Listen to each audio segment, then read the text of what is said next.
నమస్తే, నా పేరు స్వప్నిక వాల్మీకి. శ్రీరస్తు శుభమస్తు, శ్రీకారం చుట్టుకుంది పెళ్లి పుస్తకం, ఇక ఆకారం దాల్చనుంది కొత్త జీవితం అంటూ తెలుగు లోగిళ్లలో సందడి ప్రారంభం కానుంది. రేపటి నుంచి పల్లెల్లో పట్టణాల్లో పెళ్లి బాజాలు మోగడంతో పాటు ఇతర శుభకార్యాలు కూడా జరగనున్నాయి. మే 24 నుంచి ముహూర్తాలు లేకపోవడంతో శుభకార్యాలు చేసుకునేవారు ఇప్పటి వరకు నిరీక్షించారు. ఇవాల్టితో ఆషాఢం ముగియనుంది. 25 నుంచి శ్రావణం ప్రారంభం కావడంతో ఇన్నాళ్లు పెళ్లిళ్లు, గృహప్రవేశాలు, తదితర శుభకార్యాలు వంటివి నిర్వహించుకోబోతున్నారు.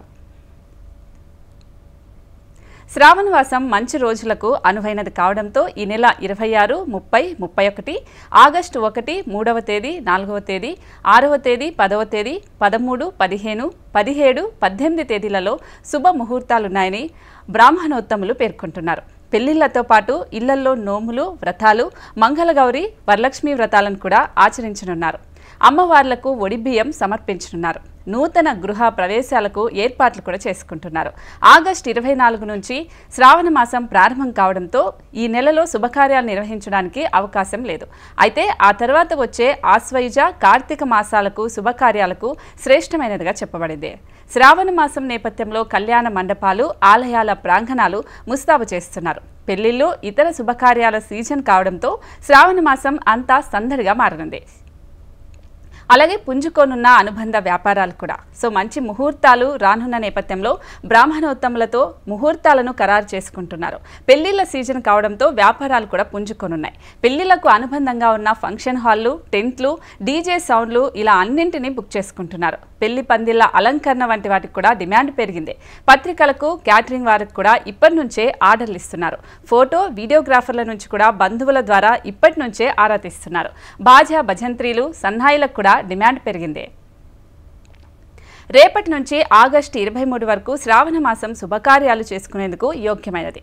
పెళ్లిళ్లు, కేశఖండనం, గృహప్రవేశాలు వంటివి జరుపుకోవడానికి కూడా ఈ మాసం శుభ ముహూర్తాలు బాగున్నాయి. అయితే రాజన్న ఆలయంలోనూ ప్రత్యేక పూజా కార్యక్రమాలు కూడా ఉంటాయి. అయితే ఇప్పుడు శ్రావణ మాసం మొదలవుతుంది రేపటి నుంచి. కాబట్టి మరి శ్రావణ మాసం ఇంత విశిష్టత ఎందుకు? సో ఎందుకే శ్రావణ మాసంలోనే పెళ్లిళ్ళు ఎక్కువగా జరుగుతుంటాయి? ఒకవేళ పెళ్లిళ్ళు చేయాలంటే ఏ టైంలో చేస్తే మంచి జరుగుతుంది? వీటన్నింటి గురించి మనం ఈరోజు స్పెషల్ డ్రైవ్లో డిస్కస్ చేద్దాం. సో మనతో పాటు జూమ్ లైవ్లో అందుబాటులో ఉన్నారు బమిడపాటి రవికృష్ణ శర్మ గారు, ప్రముఖ జ్యోతిష్యులు, అలాగే కే భాగ్యలక్ష్మి, మ్యారేజ్ బ్యూరో నిర్వాహకులు, అలాగే ప్రముఖ జ్యోతిష్యులు ఉన్నారు. సో వాళ్ళని అడిగి తెలుసుకుందాం. నమస్తే అండి. నమస్కారం అమ్మా. ఎస్ సార్, మీతోనే ఫస్ట్ స్టార్ట్ చేస్తాను రవికృష్ణ శర్మ గారు. అంటే ఇప్పుడు శ్రావణ మాసం మొదలవుతుంది. మహిళలకి, ముఖ్యంగా పెళ్లి కాని వాళ్ళకు కూడా శ్రావణ మాసంలో పూజలు చేస్తే పెళ్ళి అవుతుంది అని ఒక నమ్మకం ఉంటుంది. సో శ్రావణ మాసం యొక్క విశిష్టత గురించి మనం మొదటగా స్టార్ట్ చేద్దాం. శ్రీ గురుభ్యో నమః. ప్రేక్షకులందరికీ కూడా శుభాకాంక్షలు. ఎందుకంటే ముఖ్యంగా శ్రావణ మాసము అనేసరికి ఇటు మహాలక్ష్మి అమ్మవారికి, గౌరీ అమ్మవారికి కూడా సంబంధించినటువంటి మాసంగా మనం చెప్పుకుంటూ ఉన్నాము.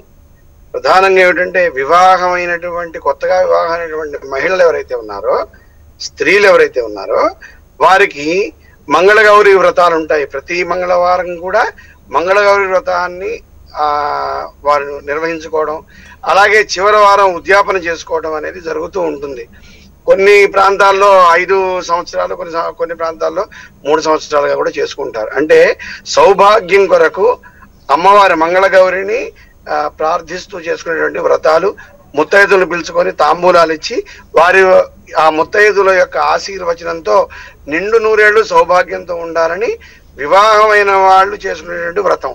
ఎందుకంటే ఒకానొక సందర్భంలో ఈశ్వరుడు గరళాన్ని మింగడానికి సమాయాత్తమైనప్పుడు పార్వతీదేవిని అడిగేట, మరి గరళం మింగుతున్నాను నేను, ఏం చేయమంటావంటే, మింగెడవాడు విభుండని, మింగెడిది గరళమనియు మేలని ప్రజలకు మింగమనే సర్వమంగళ మంగళ సూత్రమును ఎంత మది నమ్మినదో అని మనం చెప్పుకుంటూ ఉంటాం గౌరీదేవత, పార్వతీదేవి గురించి.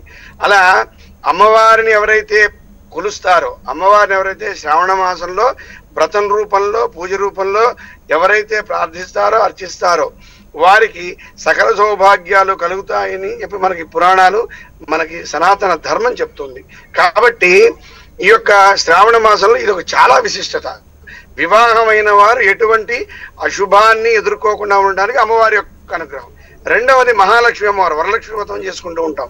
ఇది సకల సంపదలని మనకి ఇచ్చేది. ఇందాకది సౌభాగ్యం అవుతే ఇది సంపదలు అన్ని రకాలైనటువంటి, అంటే మంచి విద్య రావడం సంపద, మంచి ఉద్యోగం రావడం సంపద, వ్యాపారం బాగుండడం సంపద, అన్ని రకాల కోరికలను తీర్చుకోవడం కూడా సంపదగా భావిస్తాం మనం.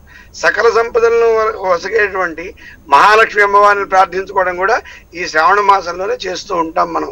కాబట్టి ఈ శ్రావణ మాసానికి అంత విశిష్టత. ఇక ముఖ్యంగా కన్యలు ఎవరైతే ఉన్నారో, వివాహం కోసం ఎదురు చూస్తూ వివాహం కావాలి అని కోరుకునే కన్యలు ఎవరైతే ఉన్నారో, ఈ యొక్క వరలక్ష్మి వ్రతం రోజు వరలక్ష్మి అమ్మవారిని విధిగా పూజించి అర్చన చేసి ఆ యొక్క తోరణం కట్టుకొని ఎవరైతే ప్రార్థిస్తారో, అమ్మవారి అక్షతలు శిరస్సును ధరిస్తారో వారికి సత్వరమే ఈ సంవత్సరం మళ్ళీ వచ్చే శ్రావణ మాసంలోపు వివాహం జరుగుతుంది. మంచి వరుడు, మంచి సౌభాగ్యాన్ని ఇచ్చే వరుడు లభిస్తాడని చెప్పి మనకి శాస్త్రవచనం అండి. అందుకనే శ్రావణ మాసానికి అంత విశిష్టత. Yes sir. సో భాగ్యలక్ష్మి గారు కూడా ఉన్నారు, ఒకసారి మాట్లాడదాం. అమ్మ, మీరంటే చాలా మందికి అభిమానం ఉంటుంది. సో మ్యారేజ్ బ్యూరోకి సంబంధించి కూడా మీరు ఒకటి ఉంది అంటున్నారు. శ్రావణ మాసంలో ఎక్కువగా పెళ్ళిళ్ళు అనేది ఇప్పుడే చేయాలి, ఎందుకంటే మళ్ళీ డిసెంబర్ నుంచి ముహూర్తాలు లేవు అని అంటున్నారు. మరి శ్రావణ మాసంలో ఎక్కువగా ఎలా ఉంటుంది అంటే మ్యారేజ్ బ్యూరోకి సంబంధించి మాట్లాడితే పెళ్ళిళ్ళకి సంబంధించి ఏ విధంగా ఉంటుంది? సో ఇది ఒకసారి చెప్పండి అమ్మ. తప్పనిసరిగానండి. ఇప్పుడు శ్రీమాత్రే నమః. నేను భాగ్యలక్ష్మి, సౌభాగ్య మ్యారేజ్ బ్యూరో నడిపిస్తూ ఉన్నాను 17 ఏళ్లుగా. అయితే ఏమిటంటే శ్రావణ మాసంలో పెళ్ళిళ్ళ కోసం ఆషాఢ మాసంలోనే చాలామంది మా దగ్గరికి రావటం, అదే కాకుండా దానికి సంబంధించినటువంటి పెళ్లి చూపులు కూడా మేము ఏర్పాటు చేయడం, కొన్ని సంబంధాలు కుదిరినొచ్చుకున్న వాళ్ళు ఉన్నారు. శ్రావణ మాసంలో ఫస్ట్ రేపటి నుంచి శ్రావణ మాసం కాబట్టి ఎల్లుండి నుంచి మనకి నిశ్చయితాంబూలాలు, ఆ తదుపరి వివాహానికి ముహూర్తాలు పెట్టుకోవడాలు ఇలాంటివి కూడా చేసుకున్నటువంటి వాళ్ళు ఉన్నారు. అందువల్ల అందరూ కూడా త్వరపడుతున్నారు, తొందరగా పెళ్ళిళ్ళు చేసుకోవాలి. కనీసం శ్రావణంలో మనం తాంబూలాలు తీసుకున్నా అక్టోబర్ నెలలోనన్నా, లేకపోతే నవంబర్ నెలలో అన్నా సరే, కార్తీకంలో అన్నా సరే వివాహం పూర్తి చేసుకోవాలి అనే ఆతృతలో అందరూ ఉన్నారండి. ముఖ్యంగా అబ్రాడ్ వాళ్ళు ఉన్నారు, ఇక్కడ వాళ్ళు కూడా ఆతృత పడుతున్నారు. ఎస్, అంటే ఇప్పుడు ఆతృత పడుతున్నారు అంటే పెళ్లి కాని ప్రసాదులు ఎక్కువ మంది ఉంటున్నారు అని అన్నారు. కానీ ఇప్పుడు అమ్మాయిలు కూడా చాలా మంది 30+ వచ్చినా కూడా పెళ్ళిళ్ళు చేసుకోవట్లేదు. సో ఇప్పుడు శ్రావణ మాసంలో ఎలా ఉంటుంది అంటే ఇప్పుడు కూడా సరే మళ్ళీ 3 నెలలే కదా వెయిట్ చేద్దాం తర్వాత చేసుకోవచ్చు అని అంటూ ఉంటారు. కుటుంబ సభ్యులు మీ దగ్గరకు వచ్చినప్పుడు ఏ విధంగా చెప్తూ ఉంటారు? అంటే ఏంటంటే ఇప్పుడు ఆడపిల్లలు కూడా బాగా చదువుకుని ఉద్యోగాలు చేస్తున్నారమ్మా. అందువల్ల ఏంటంటే అబ్బాయిల జీతాలు ఎలా అయితే హైక్ లో ఉన్నాయో అంతకంటే ఎక్కువ వాళ్ళు అందువల్ల ఏమిటంటే కనుక ఒక 10 లక్షలు జీతంలో ఉన్నటువంటి అమ్మాయి 15 లక్షలు 20 లక్షలు అబ్బాయి కావాలంటోంది.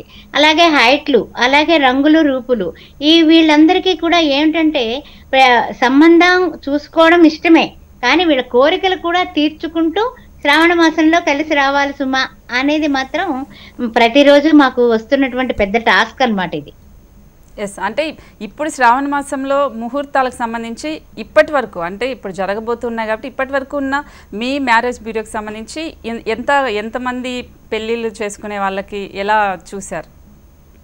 అమ్మ పెళ్లి చూపులు అయ్యాయి మా ఆఫీసుల్లోనే. ఆ తర్వాత తదుపరి వాళ్ళ ఇంటికి వెళ్ళి ఎంక్వైరీలు చేసుకున్నారు, ఓకే అనుకున్నారు. ఒక 4-5 రెడీగా ఉన్నారు. అయితే ఏంటంటే ఇవి ముహూర్తాల వరకు రేపటి నుంచి మంచి రోజు వస్తుంది కాబట్టి రేపటి రోజున కానీ ఎల్లుండి రోజున కానీ అంటే విధేనాడు కాస్త ఇంచుమించి వాళ్ళు వీళ్ళింటికి వీళ్ళు వాళ్ళ ఇంటికి వెళ్ళి ఇచ్చిపుచ్చుకోవడాలు ఎవ్రీథింగ్ మాట్లాడుకొని ముహూర్తాలు కూడా వెంటనే నిర్ణయించుకుంటారు. ఎందుకంటే 1 మంతే కదమ్మా మనకు ఉన్నది. అందువల్ల తొందరగా నిశ్చయ తాంబూలాలు తీసుకున్న 15 రోజులకో 20 రోజులకో వీళ్ళు తాంబూలాలు మార్చుకోవడమే కాకుండా పెళ్లికి కూడా సిద్ధమైపోతారు. ఓకే. సో రవికృష్ణ శర్మ గారు, ఇప్పుడు పెళ్ళిళ్ళ గురించి టాపిక్ వచ్చింది కాబట్టి సో కొత్తగా పెళ్ళైన వాళ్ళు మంగళగౌరి వ్రతం చేస్తే 5 ఏళ్ల పాటు వరుసగా చేయాలంటే ప్రతి శ్రావణ మాసంలో ఒక 5 ఏళ్ల పాటు చేయాలి అని ఒక ఆచారం ఉంది అని అంటున్నారు. ఇది ఎంతవరకు నిజమంటారు? నిజం కాదమ్మా. అది యాక్చువల్ గా మనకు వేదము, శాస్త్రం, పురాణాలు మనకు అందించినటువంటి సంస్కృతి అది యాక్చువల్ గా. ఎందుకు అంటే ఒకసారి నామ భజనతోనే మనం ఏది సాధించలేం కదా. ఇదేమిటంటే కొంతమందికి అంటే మనకి ప్రాంతీయ ఆచారాల పరంగా కూడా కొన్ని మనకి ఈ యొక్క సిద్ధాంతాలు రాయబడి ఉండటం జరిగింది. ఇట్లాంటి మంగళగౌరి వ్రతం చేసుకుంటారు కొంతమంది. మొదటి వారం ఒక 4-5 ముత్తైదులను పిలిచారనుకోండి, రెండో వారానికి వచ్చేసరికి 10 మంది అవుతారు ముత్తైదులు. అంటే తప్పనిసరిగా 10 మంది ముత్తైదులకి వారు కాళ్ళకు పసుపు రాసి కుంకుమ బొట్టు పెట్టి వారికి మంగళసూత్రానికి, అంటే వాళ్ళు కూడా పెళ్ళైన వాళ్ళు అయి ఉండాలి, వాళ్ళు కూడా వాళ్ళకి మంగళసూత్రానికి పసుపు కుంకుమ ఇచ్చి ఆ తర్వాత వారి ఆశీర్వచనం తీసుకొని తాంబూలం ఇస్తూ ఉంటారు. ఇది మొదటి వారం 5, రెండో వారం 10, 4వ వారం, 3వ వారం వచ్చేసరికి 15, 4వ వారం వచ్చేసరికి 20, 5 వారాలంటే 25 ఇలా పెంచుకుంటూ ఉంటారు కొంతమంది. కొన్ని ప్రాంతాల్లో 5 ఇస్తారు. ప్రతి వారం కూడా 5 మంది ముత్తైదులను పిలుచుకోవడం, మినిమం 5, మాక్సిమం ఎంతమంది కానీ ఇచ్చుకోవచ్చు, అలా చేస్తూ ఉంటారు. అయితే దీన్ని 3 సంవత్సరాలు 5 సంవత్సరాలు అనే ఒక ఆనవాయితీ నడుస్తూ వస్తోంది. అది శాస్త్ర వచనం. అది 3 సంవత్సరాలు కానీ 5 సంవత్సరాలు కానీ చెయ్యాలి అని. నిజం కాదు. నిజం వేరు, ఆచారం వేరు. ఆచారము అంటే ఆచరించదగినది. ఇలా చేస్తే సకల సౌభాగ్యాలు చేకూరుతాయి అన్నది మనకు శాస్త్రవచనం కాబట్టి తద్వారా వీళ్ళు చేయటం జరుగుతుంది. అది శ్రేయోదాయకం అని కూడా మనకి నిరూపితమైంది. ఎవరైతే మంగళకి గండాలు ఉండవు, సౌభాగ్యం చిర సౌభాగ్యం ఉంటుంది, చక్కగా పిల్లాపాపలతో వర్ధిల్లుతారు, ఎటువంటి ఆర్థిక ఇబ్బందులు ఉండవు, అలాగే మానసిక ఇబ్బందులు ఉండవు, భార్యాభర్తల మధ్యలో విభేదాలు ఉండవు, అన్యోన్య దాంపత్యత ఉంటుంది, తద్వారా సుఖశాంతులు ఉంటాయి ఇంట్లో, గృహంలో ఆనందం, సుఖము, సంతోషం నెలకొని ఉంటాయి, తద్వారా అన్ని బాగుంటాయి. కాబట్టి అమ్మవారు సర్వమంగళ ఆవిడ్ని కొలవడానికి ఎవరైతే సమాయత్తం అవుతున్నారో తప్పనిసరిగా వారికి ఆశీర్వచనం లభించి ముత్తైదువులు అమ్మవారి రూపంలో వస్తారు. ఇక్కడ వాయనం కూడా ఇస్తారు. వాయనం ఇచ్చేటప్పుడు చెప్తుంటారు, ఇందిరా ప్రతిగృహ్ణాతు అంటే అమ్మవారి రూపంలో ఆ ముత్తైదులను చూస్తున్నాం మనం. ఇక్కడ కులాలు మతాలకు సంబంధించి లేదు. ఇక్కడ హిందువులందరూ కూడా పెళ్ళైన ప్రతి మహిళ కూడా చేసుకుంటోంది ఈ వ్రతాన్ని. ఇక బ్రాహ్మణే చేయాలి, వైశ్యులే చేయాలి, క్షత్రియులు చేయాలి, ఈ కులం వారు చేయాలని కూడా లేదు ఇక్కడ. కాబట్టి ఎవరు అయితే సౌభాగ్యాన్ని కోరుకుంటున్నారో వారు చేస్తున్నారు. ఆ వచ్చిన ముత్తైదువులు ఏదో ఇంటి పక్కన వాళ్ళు, ఆంటీనో, ఇంకో పక్కన అత్తయ్యో మామయ్యో కాదు, ఇక్కడ అమ్మవారిగా వస్తున్నారు. వాళ్ళు అమ్మవారిగా వచ్చి ఆశీర్వదించి వారికి కావాల్సినటువంటి సౌభాగ్యాన్ని అమ్మవారిమ్మని వాళ్ళు కోరుకొని వెళ్తున్నారు. కాబట్టి సుఖ సంతోషాలతో ఉంటున్నారని శాస్త్రవచనం. Welcome back. సో ఈరోజు శ్రావణ మాసానికి సంబంధించి మనం ఇప్పుడు డిస్కస్ చేస్తున్నాం కాబట్టి భాగ్యలక్ష్మి అమ్మగారు, సో ఇప్పుడు తోడికోడళ్ళు కానీ శ్రావణ మాసానికి సంబంధించి తోడికోడలు కావచ్చు, తల్లి కూతుర్లు కావచ్చు, పెళ్ళైన మహిళలు, సో ఒకే ఇంట్లో లక్ష్మీ వ్రతం కావచ్చు, లేకపోతే మంగళగౌరి వ్రతం కావచ్చు, ఇలాంటివి ఒకే ఇంట్లో ఉండి చేసుకోవచ్చు అంటారా? ఒకే ఇంట్లో ఉండి అమ్మవారి యొక్క వ్రతం చేసుకోవచ్చమ్మా. ఈ వరలక్ష్మి వ్రతం చేసుకునే వాళ్ళు కానీ, లేకపోతే మంగళ గౌరీ నోము చేసుకునే వాళ్ళు కానీ, కొత్త పెళ్లి కూతుళ్ళు అత్తగారింట చేసుకోవడం అనేది మనకు ఆనవాయితీగా వస్తుంది మన సంప్రదాయంలో. అదేవిధంగా ఈ శ్రావణ మాసంలో పుట్టింటికి వచ్చి ఆడపిల్ల చేసుకోవచ్చు, అత్తింట్లోనే ఆడపిల్ల చేసుకోవచ్చు. అదే కాకుండా ఇంట్లో ఉన్నటువంటి ముత్తైదులందరూ కలిసి కూడా ఈ మంగళగౌరి నోము కానీ, శ్రావణ శుక్రవారం నోము కానీ చేసుకోవచ్చు. తర్వాత 8/8/2025 మనకి శ్రావణ మాసంలో 5 శుక్రవారాలు వచ్చాయి ఈసారి. అందువల్ల ఏమిటంటే కనుక 3వ శుక్రవారమే మనకు వరలక్ష్మి వ్రతం అవుతుంది.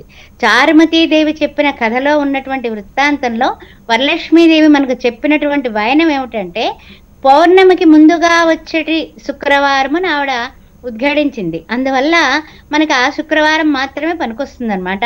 ఆ విషయాన్ని మన వాళ్ళందరూ కూడా HMTV ప్రేక్షకులు గమనించగలరు. తదుపరి ఏమిటంటే, ఎవరైనా సరే సంతోషంగా, శుచిగా, శుభ్రంగా సూర్యోదయానికి వరకు మనకి అంటే ఏమిటంటే ప్రొద్దుట 6-6:30 మధ్యలో, అంటే ప్రొద్దుట 4 గంటలకు లేచి శుచి శుభ్రంగా అన్ని అలంకరించుకొని మనం పూజా విధానం పూర్తి చేసుకోవడం చాలా మంచిది. రకరకాల పదార్థాలు వండాలి అనే దానికన్నా క్షీరాన్న ప్రసాదం పెట్టినా, అమ్మవారికి కుడుములు ఉండ్రాళ్ళు పెట్టినా అమ్మవారు సుప్రసన్నం అవుతుంది. ఆ విషయం గుర్తుపెట్టుకోండి. లక్ష్మీం క్షీర సముద్ర రాజతనయాం శ్రీరంగ ధామేశ్వరీం అనే అమ్మవారిని రకరకాలుగా స్తుతించడం, స్తోత్రాలు చదువుకోవడం, చక్కగా అందంగా అలంకరించుకోవడం. నైటీలతో పూజలు చేయొద్దు దయచేసి. అదేవిధంగా చక్కని వస్త్రాలు కట్టుకోండి. రూపేచ లక్ష్మి అన్నాడు శ్రీకృష్ణ పరమాత్మ. అందువల్ల లక్ష్మీదేవుల్లా తయారవ్వండి, లక్ష్మీదేవిని పూజించండి.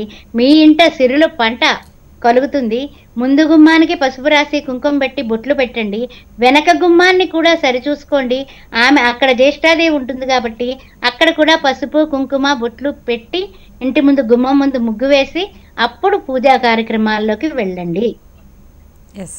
సో రవికృష్ణ శర్మ గారు, అంటే పెళ్ళిళ్ళకి సంబంధించి ఇప్పుడు చాలామంది ఇంతకుముందు అమ్మగారు చెప్పిన విధంగా శ్రావణ మాసంలోనే ఎక్కువ చేసుకుంటూ ఉంటారు, మాఘమాసంలో కూడా చేస్తూ ఉంటారు, కానీ మరి శ్రావణ మాసానికి ఎందుకు ఇంత విశిష్టత అంటారు? అట్లా ఏం లేదు. మనకి గురుమూఢమి శుక్రమూఢమి కాకుండా శూన్యమాసం కాకుండా ఉండే మాసాల్లోనే శుభకార్యాలు నిర్వహిస్తారు.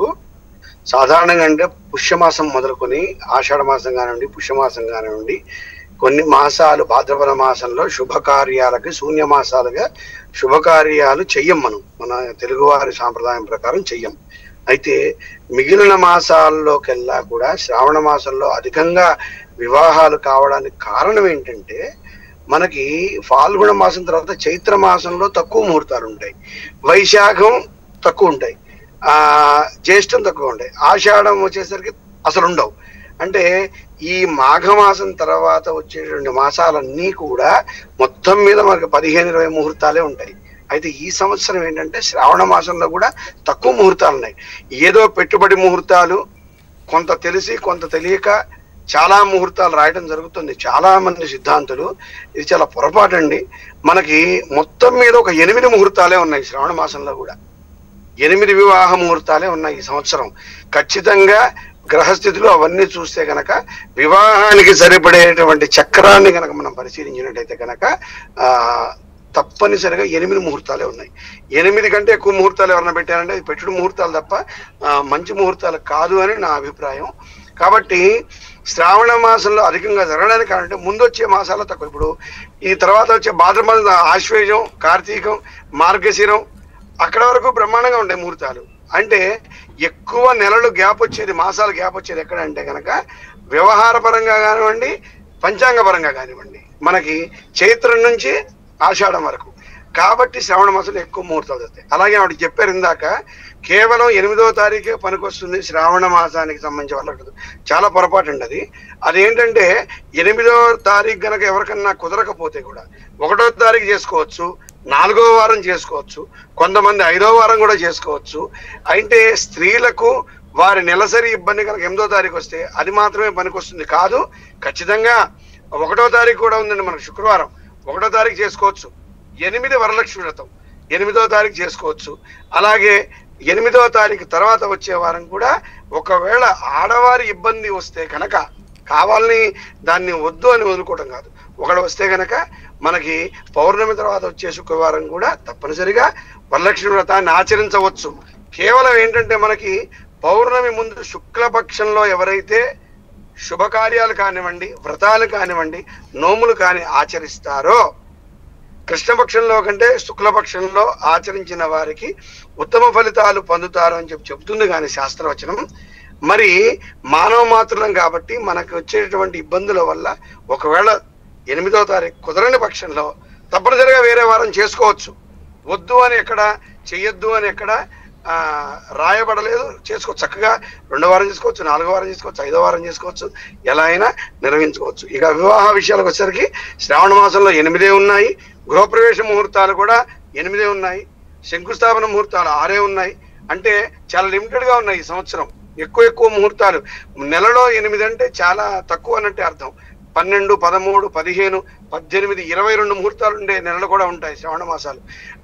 దురదృష్టవశాత్తు ఏంటంటే గ్రహాల యొక్క సంచారం వల్ల ఈ యొక్క గురుగ్రహం మిథునంలో ఉండటం, శని మీనంలో ఉండటం, అలాగే కుజులు వచ్చి కన్యారాశిలో ఉండటం, రాహుకేతువులు సింహ కుంభరాశులని ఆక్రమించి ఉండటం, తద్వారా బుధుడు వచ్చి మనకి కర్కాటకంలో ఉండటం, ఈ యొక్క గ్రహాల యొక్క స్థితులను బట్టి పంచమ నవమ భాగ్యస్థానాన్ని పరిశీలిస్తాం. కాబట్టి ముహూర్తాలు పెట్టేటప్పుడు కొన్ని గ్రహాల యొక్క అనుకూలత లేకపోవడం వల్ల, లగ్నాలు బాగుండకపోవడం వల్ల ఈ శ్రావణ మాసంలో మనకి వివాహ ముహూర్తాలు, మంచి ముహూర్తాలు 8 మాత్రమే ఉన్నాయమ్మా.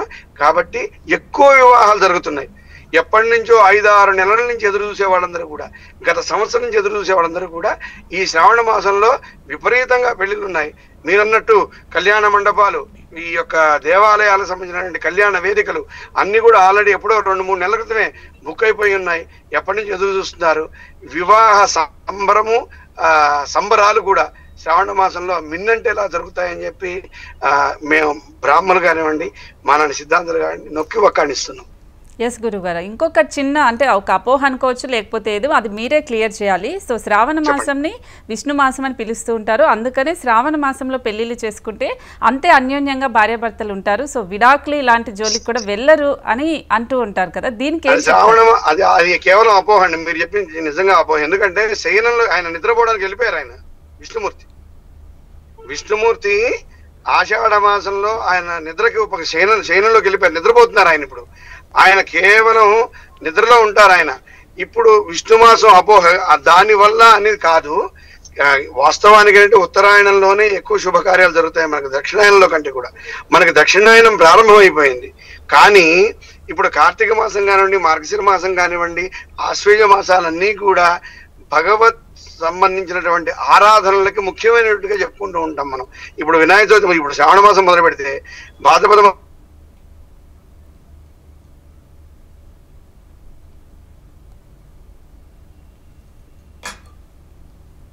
ఉంటాయి మనకి.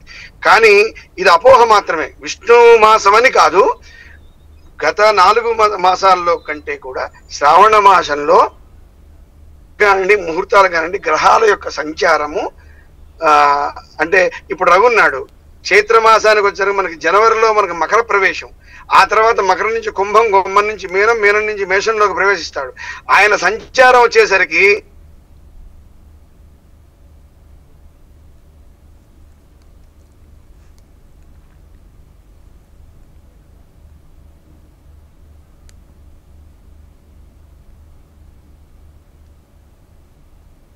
శాస్త్రం చెప్తుంది, తద్వారా మాత్రమే ముహూర్తాలు ఎక్కువగా ఉంటాయి.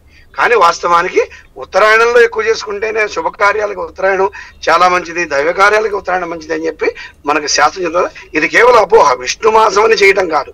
ముహూర్తాలకు బలం ఉంటుంది, లగ్న బలం ఉంటుంది. తద్వారా మానవుల్లో మనస్సులో ఏదైనా తేడాలున్నా, ఒకవేళ జాతకాల్లో తేడాలున్నా, లగ్న బలం వల్ల వాళ్ళు సుభిక్షంగా అన్యోన్య దాంపత్యంతో సంతోషంగా ఉంటారు అని చెప్పి మనకి మన వేదం చెప్తోంది. కాబట్టి ఈ యొక్క లగ్న బలం కోసం మాత్రమే శ్రావణ మాసంలో అధికంగా చేసుకుంటూ ఉంటారు. ఎస్, అంటే ఇప్పుడు అలాగే వ్రతాలు కావచ్చు, ఇలా వరలక్ష్మి వ్రతం, నోములు ఇవన్నీ కూడా ముత్తైదులే చేసుకోవాలా, లేకపోతే భర్త చనిపోయిన వాళ్ళు కూడా చేసుకోవచ్చా? పెళ్లి కాని అమ్మాయిలు కూడా అసలు ఎవరు చేయొచ్చు అంటారు ఈ నోములు వ్రతాలు? అమ్మ, వరలక్ష్మి వ్రతము కానీ, మంగళగౌరి వ్రతం కానీ, ఇతరత్ర ఏ వ్రతాలైనా అమ్మవారికి సంబంధించినవి కేవలం ముత్తైదులు మాత్రమే చేస్తారమ్మా. ఎందుకు అంటే సౌభాగ్యాన్ని కోరుకునేది ముత్తైదువులే.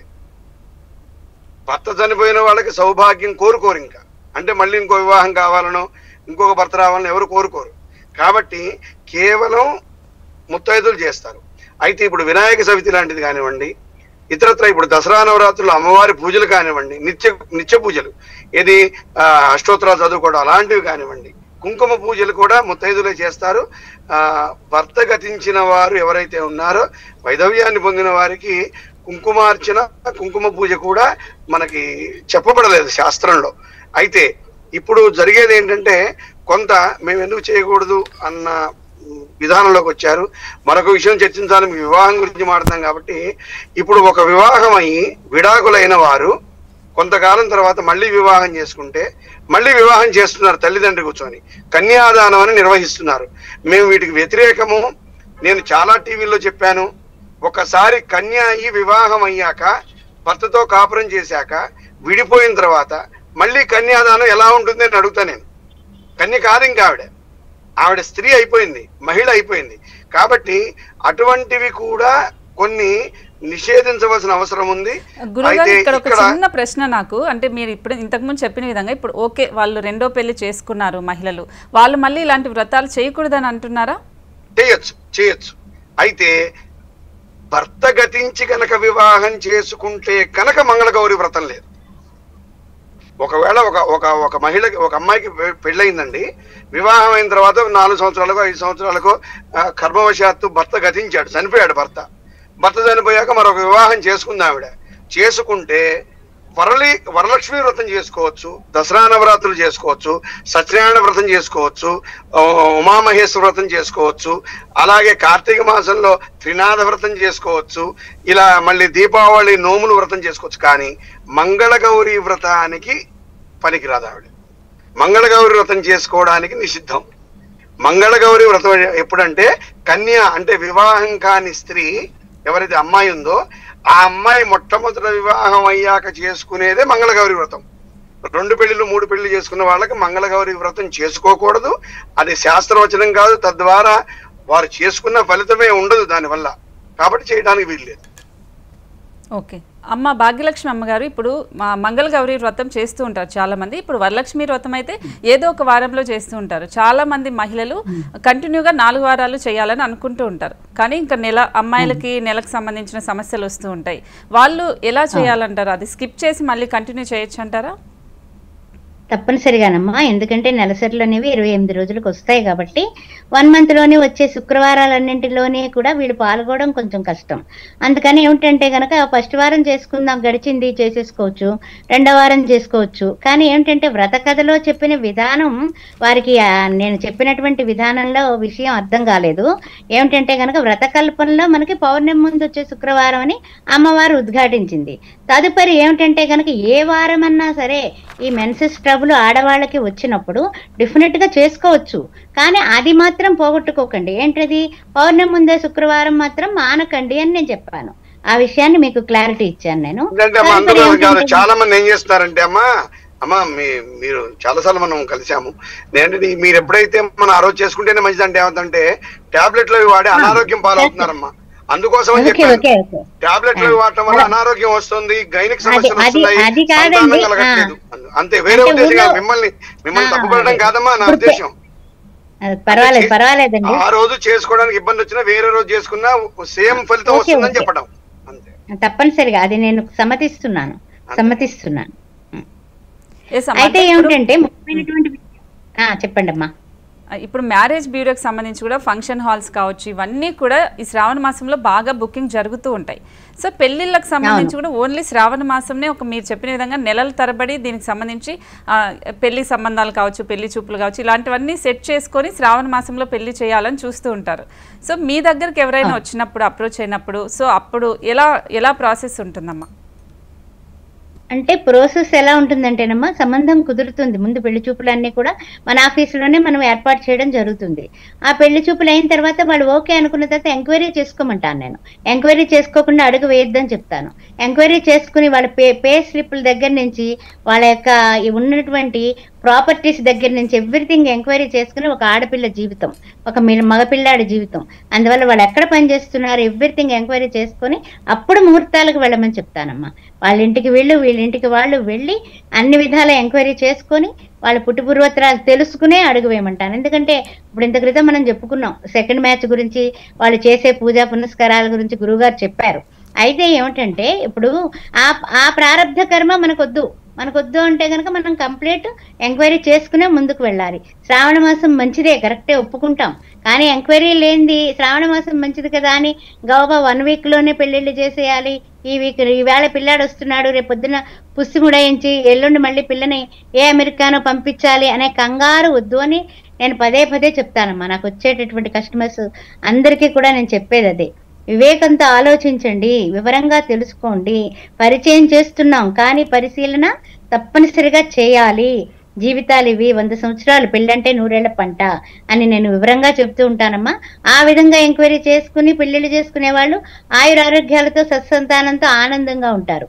ఇది శ్రావణ మాసం మంచి సంపద, సంతోషం, ఆనందం ఇచ్చేటటువంటి మాసం. లక్ష్మీనారాయణ కటాక్షం వీళ్ళిద్దరికీ అన్యోన్య దాంపత్యం ఉండాలి. ఆయన హృదయ నివాసే శ్రీ మహాలక్ష్మి. అందువల్ల అలాగే గురువు గారికి నిజంగానే శ్రావణ మాసానికి సంబంధించిన ఎన్నో విషయాల గురించి నివృత్తి చేశారు. ధన్యవాదాలు. సో ఇది అంటే శ్రావణ మాసం రేపటి నుంచి మొదలవుతుంది కాబట్టి మంగళగౌరి వ్రతం చేసే వాళ్ళు ముత్తైదువులు మాత్రమే చేస్తే మంచి ఫలితాలు ఉంటాయి. అలాగే వరలక్ష్మి వ్రతం చేసే వాళ్ళు కూడా నియమాలు ఖచ్చితంగా పాటించాలని చెప్తున్నారు. పెళ్లి కాని ప్రసాదులు కూడా ఖచ్చితంగా ఈ శ్రావణ మాసంలో చేసుకుంటే మంచి ఫలితాలు ఉంటాయని గురువు గారు చెప్తున్నారు. కాబట్టి పాటించండి. చూస్తూనే ఉన్నది హెచ్ఎం టీవీ.